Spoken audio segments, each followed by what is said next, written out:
Os ricos não trabalham por dinheiro. Parte 3 do livro Pai Rico, Pai Pobre. Nesta parte aqui, ele vai tratar sobre a lição 1, que é os ricos não trabalham por dinheiro.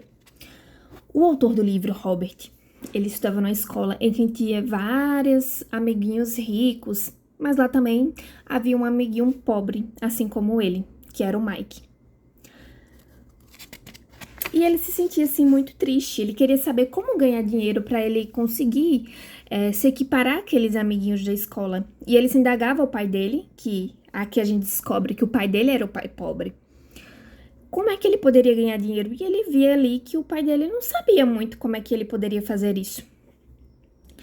Então ele ficou ali, né, conversando com o amigo dele, Mike, para saber, nossa, o que a gente pode fazer pra gente ganhar dinheiro? E a primeira ideia que ele teve foi derreter tubos de pasta de dente, que naquela época eram fabricadas com chumbo. E aí, na verdade, ele acabou montando uma fábrica de fazer dinheiro falso, né? Só que aí, na verdade, isso não foi pra frente. Mas foi uma ideia. E o pai dele, assim, ficou encantado porque ele teve essa força de vontade de ir atrás para fazer algo.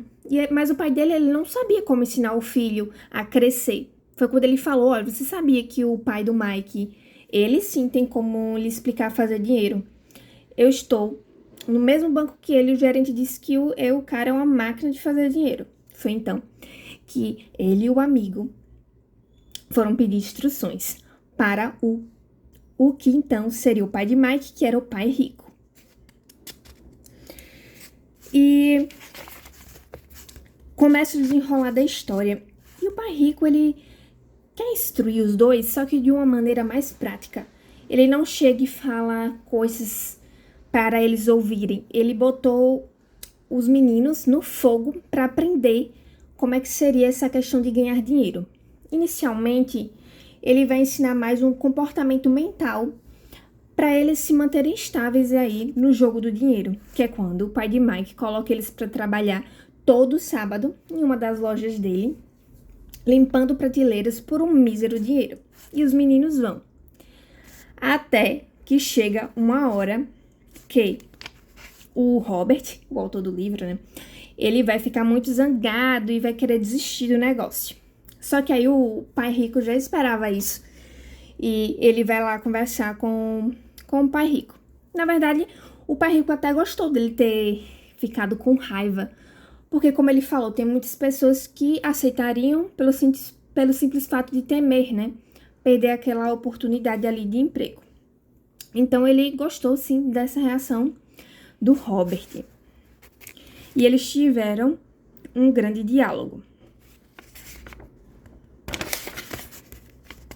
Aqui, apesar deles terem reclamado, né, trabalhar ganhando muito pouco, o pai rico já lança para eles, dizendo que as oportunidades vai e vão, que eles teriam que aceitar ou não aquele mísero dinheiro para obter conhecimento, né?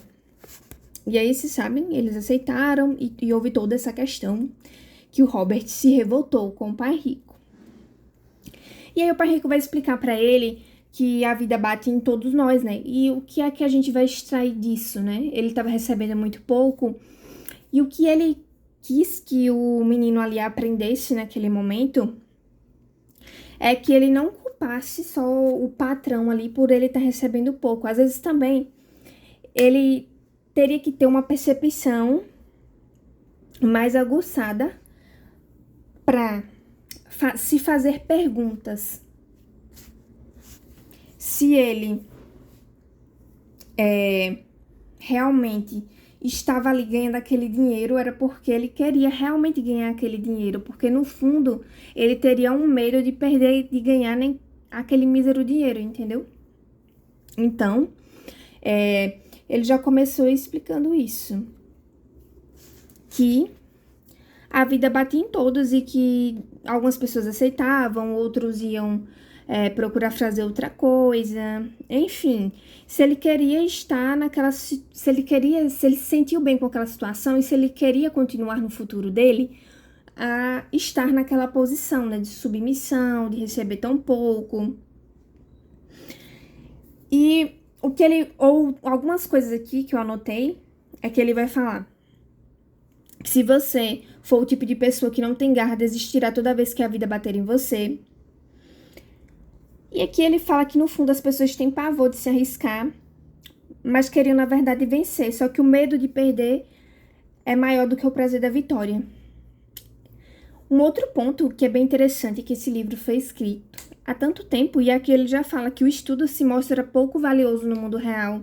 A educação universitária não garante mais uma carreira. E isso é bem patente hoje, né? No mundo atual, as pessoas se formam a rodo e muitas das vezes se formam sem saber de nada, não sabem nem o básico daquele trabalho. E aí se forma aquele mundo infado de pessoas cheias de diplomas e tudo mais, mas que não conseguem ir pra frente, né?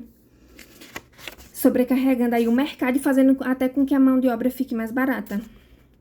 E aqui o que ele fala, né? Sobre o valor tão pequeno que ele estava pagando todo sábado. Ele falou pro Robert, o pai rico: se pensa que sou o problema, então terá que me transformar. O que é mais difícil, você fazer com que uma pessoa se transforme, né? Se perceber que o problema é você, então poderá modificar a si mesmo, aprender alguma coisa e tornar-se mais sábio. Daí, o menino até pergunta, tá, mas por que você faz isso com as pessoas, né? Porque às vezes você paga pouco as pessoas, os outros funcionários que ele tinha. Eu sei que essas pessoas estão admitindo, mas você também, já que você é consciente disso, você poderia pagar mais. E aí ele fala, não tenho que fazê-lo. E além disso, mais dinheiro não vai resolver o problema. Veja o seu pai, ele ganha bastante dinheiro e ainda assim não dá conta das despesas. A maioria das pessoas, se receber mais dinheiro, apenas se endividará mais. E que ele fala que muitas pessoas optam por isso, né? Por receber dinheiro, não por fazer o dinheiro trabalhar para elas, porque é mais fácil aprender a trabalhar pelo dinheiro, em especial se o medo é a principal emoção quando o assunto é dinheiro. E ele reforça muito esse sentimento ruim nos meninos. Como é que foi receber tão pouco dinheiro? Como é que foi estar me esperando para falar comigo, fazer uma reclamação, para pedir um aumento? Você se sentiu bem com isso? E eles falam que não se sentiram bem com isso. Para reforçar aí na mente deles algo que seria uma faísca de como eles...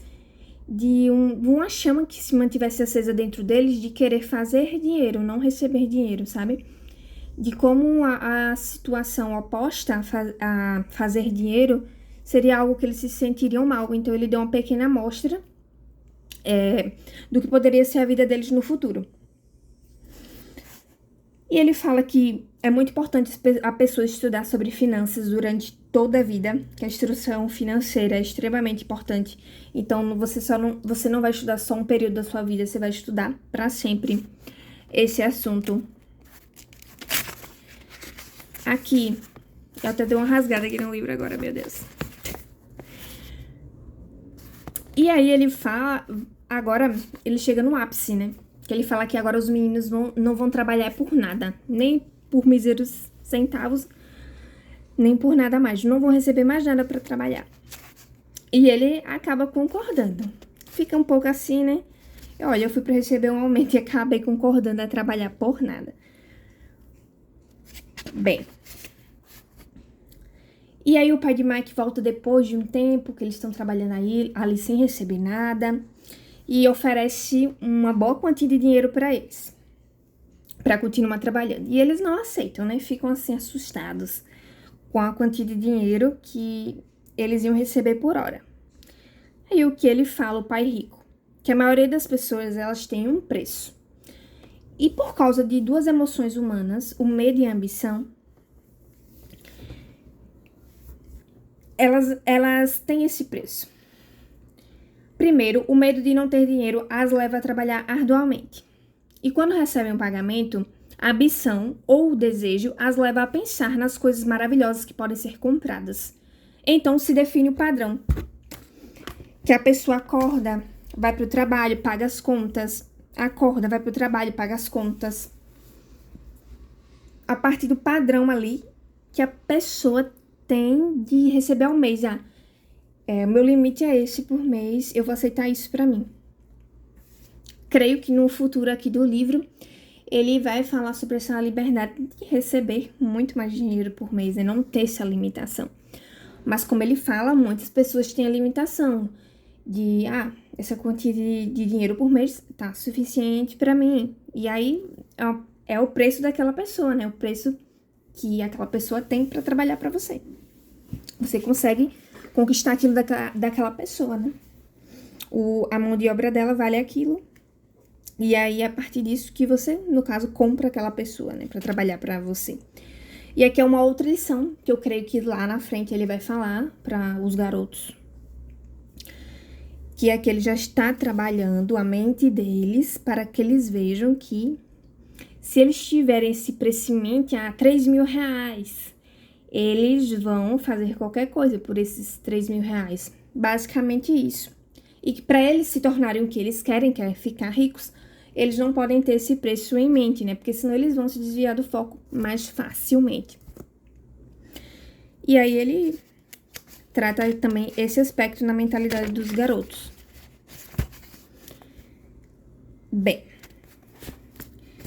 e aqui ele deixa bem claro que eles vão se sentir mal com toda aquela situação de estar trabalhando sem receber nada, mas que eles não precisam contar essa emoção para outras pessoas, só para elas mesmas. Mas que eles precisam estar cientes desses sentimentos que eles têm, porque senão eles vão ser guiados por esses sentimentos sem saber se realmente eles foram guiados só pelos sentimentos ou por uma decisão racional. Então, porque muitas pessoas, em vez de falar a verdade sobre como se sentem, reagem a seus sentimentos sem refletir. E ele não quer que os meninos caiam nessa armadilha. Então, ele ensina esta outra pequena lição. Porque olha o que ele traz aqui no livro. As pessoas desejam dinheiro, né, pela alegria, que acreditam que ele pode comprar. Mas a alegria que o dinheiro traz muitas vezes tem curta duração e é preciso mais dinheiro para adquirir mais alegria, mais satisfação, mais conforto e mais segurança. E isso acontece até mesmo com as pessoas ricas. Então, e aí elas sempre estão infelizes, né? Que você sempre tá querendo mais e mais e mais e mais, porque você toma suas decisões baseadas basicamente em emoções, não se pergunta, será que eu preciso mesmo disso? Será que isso é vital para minha vida? Quais são os meus princípios? Quais são os meus valores, né? E a pessoa se cair nesse ciclo, não vai ser nada bom, né? Nesse ciclo de se guiar pelas emoções. Tanto você pode gastar muito, quanto você pode viver com medo de gastar. Seja sincero a respeito de suas emoções e use somente suas emoções a seu favor, não contra você. A maioria das pessoas não percebe que está pensando com as emoções. Então, você pode se fazer perguntas. Um emprego seria, em longo prazo, a melhor solução para este medo que eu estou sentindo? E você vai fazendo outras perguntas a você mesmo para ter a resposta e não ser guiado apenas pela emoção. Aqui ele vai falar que a causa principal da pobreza ou das dificuldades financeiras está no medo e na ignorância, não na economia, no governo ou nos riscos. E ele dá bastante exemplo, né? Como uma pessoa não entende ali o jogo do dinheiro, que o médico aumenta a consulta, daqui a pouco o advogado está aumentando os honorários, os professores já querem aumento e está aumentando as mensalidades da escola. Uma coisa leva a outra, como em vez de tudo se manter ali em um preço mais baixo, tudo normalzinho, não. As pessoas vão aumentando porque elas precisam de mais dinheiro para satisfazer os desejos dela e tudo vai aumentando em sequência. E acontece o quê? Que gera uma sociedade ali problemática, infeliz. Então é bom controlar bem as emoções. E o que ele fala? Passar a vida com medo, sem jamais explorar os seus sonhos, é cruel. O medo é uma emoção também. Trabalhar arduamente por dinheiro, pensando que comprará aquilo que lhes trará felicidade, também é cruel. Acordar no meio da noite apavorado com as contas a pagar é uma forma de vida horrível. Viver uma vida determinada pelo valor em seu contra-cheque não é realmente viver. Pensar que o emprego os fará se sentir seguros é mentir para vocês mesmos. Desse modo, né, como eu falei, a sequência de pessoas que começam a aumentar ali os valores das coisas para obter mais coisas, que não chega a lugar nenhum, nem felicidade nenhuma, né? Os preços sobem devido ao medo e à ambição gerados pela ignorância. Ele vai explicando ali como a sociedade funciona. E eles vão continuar ali, depois dessa conversa, a trabalhar sem receber nada, porque o pai do Mike, ele fala que como eles não estão trabalhando condicionados a receber algo, o cérebro deles vai ativar mais criatividade. E os criativos, eles têm tendência a prosperar mais, porque eles vão encontrar falhas, oportunidades, onde as pessoas que estariam presas a fazer aquela mesma coisa, sem estar procurando algo diferente, fariam. E acontece isso mesmo. Eles encontraram uma oportunidade ali na lojinha do pai rico, que seria alugar revistinhas de gibi, só que em uma mini biblioteca que eles montaram em casa, onde as crianças pagavam uma moedinha e iam lá, liam quantos gibis quisessem. Enfim, esse segundo, na verdade, empreendimento também não deu tão certo assim, mas eles estavam muito felizes porque conseguiram finalmente fazer com que o dinheiro trabalhasse para eles e mais. Porque isso a gente pode fazer atrelar até um pouco com o livro Segredos da Mente Milionária, que também já tem resumo aqui do livro completo. Lá ele vai falar o quê? Que as pessoas que prestam serviço pessoal têm mais dificuldade de enriquecer, porque é só uma pessoa para dar conta de ganhar tanto dinheiro para, enfim, enriquecer, né? E aqui também ele vai trazer essa pequena lição nessa partezinha que eles abrem a biblioteca, que eles ficam tão felizes que eles conseguiram ganhar dinheiro, mesmo não estando fisicamente ali na biblioteca, né? Porque eles colocaram a irmã do Mike para trabalhar na biblioteca ali como secretária e controlar todo o caixa e o fluxo de pessoas. E eles não estavam nem lá presentes. A única coisa que eles faziam era trabalhar na lojinha lá e pegar os gibis de graça que tinham na lojinha do pai rico para poder colocar lá na biblioteca, né? Eles firmaram um acordo, porque nem todas as revistinhas vendiam. E aí eles conseguiram pegar essas revistinhas que não vendiam, que não poderiam ser vendidas também por eles, mas eles tiveram a brilhante ideia de fazer esse aluguel. Desse modo, a gente percebe que o livro Pai Rico, Pai Pobre, ele traz uma história mais densa em cada capítulo, com várias lições. Neste aqui, ele trouxe muitos insights mentais, com frases de como a pessoa tem que ter a mente ali organizada para saber lidar com o futuro que está por vir se você realmente quer se tornar rico, né? Se bem que, se você conseguir ganhar uma boa quantia de dinheiro, nem sempre você vai precisar montar uma empresa ou tudo. O que você vai precisar mais é saber administrar o dinheiro. Mas o que acontece, muitas pessoas conseguem receber até um bom dinheiro, seja como juiz, enfim, ou um CEO de uma grande empresa, mas não administram bem esse dinheiro. E fica aqui esses pensamentos. Me fala aí se você gostou de algum específico. O assunto é denso, espero que eu tenha trazido de uma forma bacana de se entender, porque eu faço tudo assim bem natural, né? Sem muitos ensaios. E se você gostou, não deixa de seguir, de me acompanhar também nesta rede. E, além do mais, curtir e compartilhar. Um grande abraço e nos vemos no próximo vídeo.